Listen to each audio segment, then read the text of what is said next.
Hello అండి, నేను ఈరోజు ఐవీఎఫ్ ప్రాసెస్ గురించి ఎక్స్ప్లెయిన్ చేస్తాను. అండ్ దెన్ చాలామందికి ఐవీఎఫ్ ప్రాసెస్లో ఉన్న కొన్ని డౌట్స్ లైక్ ఇంజెక్షన్స్ పెయిన్ఫుల్ ఉంటుందా, ఐవీఎఫ్ ద్వారా పుట్టిన బేబీస్ అబ్నార్మల్ ఉంటారా, ఇట్లా కొన్ని డౌట్స్ ఉంటుంది అనమాట. ఆ డౌట్స్ని మొత్తం ఈ వీడియోలో నేను క్లియర్ చేస్తాను. ఐఎమ్ డాక్టర్ ఉషా ఫ్రమ్ ఫర్నే fertility centre, fertility consultant, Kukatpally branch. So IVF procedure అంటే ఏంటి అంటే, యూజువల్గా ఆడవాళ్ళకి డేట్ వచ్చిన రెండో రోజు నుంచి ఇంజెక్షన్స్ యూజువల్గా ఉంటుంది అనమాట. ఒక 10 days ఉంటాయి, కొందరికి 8 days ఉంటుంది, కొందరికి 12 days ఉంటుంది.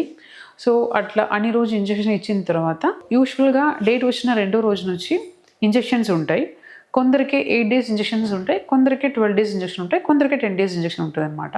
సో ఆ ఇంజెక్షన్స్ తీసుకున్న తర్వాత మంచిగా ఎగ్స్ సైజ్ అన్నీ పెరిగిన తర్వాత మీ బాడీ నుంచి ఇంజెక్షన్ ఈ ఎగ్స్ అనేది తీస్తామన్నమాట.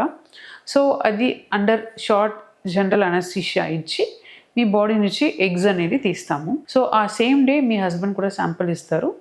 సో శాంపిల్ ఇచ్చిన తర్వాత ఎగ్స్ని స్పర్మ్ని కలిపి బేబీ అనేది రెడీ చేస్తామన్నమాట. సో యూజువల్గా ఆ మంత్ అనేది మీకు బ్రేక్ ఉంటుంది. దాని నెక్స్ట్ మంత్ డేట్ వచ్చిన రెండో రోజు నుంచి మీకు స్కాన్ చేసుకొని అన్నీ బాగుంటే మీకు ట్యాబ్లెట్స్ ఉంటాయి.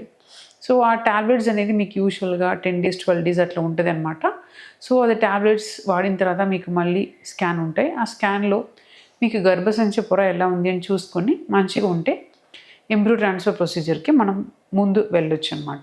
సో ఎంబ్రియో ట్రాన్స్ఫర్ ప్రొసీజర్ కూడా ఇట్స్ చాలా సింపుల్ ప్రొసీజర్. ఐయుఐ ప్రొసీజర్ లాగానే ఉంటుంది.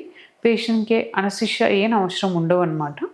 అండ్ దెన్ మీకు అల్ట్రాసౌండ్ గైడెన్స్, మీకు ఎంబ్రియో ట్రాన్స్ఫర్ అనేది వితౌట్ అనస్థీషియా చేస్తాము. అది కూడా చాలా పెయిన్లెస్ ప్రొసీజర్. ఐవీఎఫ్ ప్రొసీజర్ అనేది pickups and then followed by embryo transfer. So మీకు ఎంబ్రియో ట్రాన్స్ఫర్ చేసిన తర్వాత యూజువల్గా మీకు ఒక 2 weeksలో రిజల్ట్ అనేది తెలుస్తుంది అనమాట. పాజిటివ్ ఆర్ నెగిటివ్ అనేది రిజల్ట్ తెలుస్తుంది.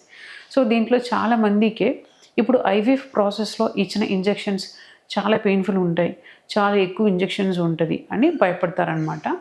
సో ఇప్పుడు ఐవీఎఫ్లో ఇచ్చిన ఇంజెక్షన్స్ అన్నీ రీకాంబినెంట్ ఇంజెక్షన్స్. సో ఆ ఇంజెక్షన్స్ అనేది చాలా సన్నగా ఉంటుంది. అండ్ దెన్ అది ఇన్సులిన్ సిరంజ్ ఉంటుంది కదా, అట్లాంటి నీడిల్సే ఉంటుంది అనమాట. సో పెయిన్ అనేది ఎక్కువ ఉండవు. So that is the one thing. And then మీకు ఐవీఎఫ్ ద్వారా ఐవీఎఫ్ అయిపోయిన తర్వాత మీకు ఏదైనా కాంప్లికేషన్ ఉంటుందా, కొందరు ప్రాబ్లం రావచ్చని అనుకుంటుంటారు. లైక్ ఇప్పుడు ఐవీఎఫ్ ద్వారా వచ్చిన కాంప్లికేషన్ అనేది ఇప్పుడు ఆల్మోస్ట్ నిల్ అనమాట. దీనికి ముందు సెంచరీ బిఫోర్ మీకు కొన్ని కాంప్లికేషన్ జరిగేది, బట్ ఇప్పుడు కొన్ని ఇంజెక్షన్స్ చేంజెస్ వల్ల ఆ కాంప్లికేషన్స్ లైక్ ఓహెచ్ఎస్ఎస్ అనే కాంప్లికేషన్స్ అన్నీ ఇప్పుడు లేవు, ఆల్మోస్ట్ నిల్ అనమాట. సో అట్లాంటి కాంప్లికేషన్స్ అన్నీ వస్తుందని మీరు భయపడంత అవసరం లేదు. అండ్ దెన్ నెక్స్ట్, ఇప్పుడు ఐవీఎఫ్ ద్వారా ప్రెగ్నెన్సీ ఫామ్ అయింది, ఆ ప్రెగ్నెన్సీ అబార్షన్ ఛాన్సెస్ ఎక్కువ ఉంటుందా అంటే నో, నాట్ నెసెసరీలీ. ఇప్పుడు జనరల్గా ఎవరైనా కన్సీవ్ అయితే లైక్ న్యాచురల్గా కూడా కన్సీవ్ అయితే కూడా ఫస్ట్ డే ప్రెగ్నెన్సీ అనేది అబార్షన్ అవ్వడానికి 50-60% ఛాన్సెస్ ఉన్నాయి. దేనికంటే జెనెటిక్ రీజన్ వల్ల. సో నార్మల్ కన్సెప్షన్లో కూడా మీకు అబార్షన్స్ అవ్వడానికి ఛాన్సెస్ ఉన్నాయి. సో ఐవీఎఫ్లో ఛాన్సెస్ ఎక్కువ ఉంటుందా అంటే నాట్ నెసెసరీలీ. సో ఐవీఎఫ్ ప్రొసీజర్లో అబార్షన్ ఛాన్సెస్ ఎక్కువ ఏమి ఉండవు. సో మీరు దాని గురించి భయపడాలంత అవసరం లేదు. అండ్ దెన్ నెక్స్ట్, ఐవీఎఫ్ ద్వారా పుట్టిన బేబీస్ నార్మల్ ఉంటారా అంటే అబ్సల్యూట్లీ నార్మల్ ఉంటారు. అబ్నార్మల్ బేబీ పుడతారని ఇట్స్ నాట్ నెసెసరీ.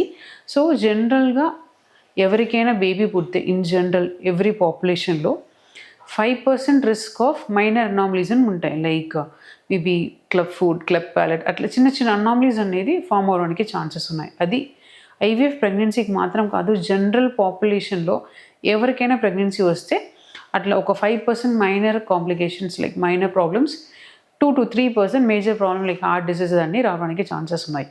అయితే ఎస్పెషలీ ఐవీఎఫ్ ద్వారా పుట్టిన బేబీకని కాదు, ఇన్ జనరల్ ఆల్ బేబీస్, అన్ని బేబీ న్యాచురల్గా కన్సీవ్ అయిన బేబీకి కూడా ఈ ప్రాబ్లమ్స్ వస్తుంది అనమాట. So just because IVF procedure the extra abnormality or like extra problem to the baby అనేది ఏం లేవు, నథింగ్ లైక్ దట్. సో ఇప్పుడు ఐవీఎఫ్ అనేది చాలా సింపుల్ ప్రొసీజర్ అయిపోయినాయి. సో ఇన్ కేస్ మీకు ఐవీఎఫ్ నీడ్ ఉంటే అండ్ దెన్ మీరు ఫినాన్షియలీ ఓకే అంటే భయపడకుండా మీరు ధైర్యంగా ముందు వెళ్ళాలి. And then utilise the facility and then take a benefit out of it. Thank you.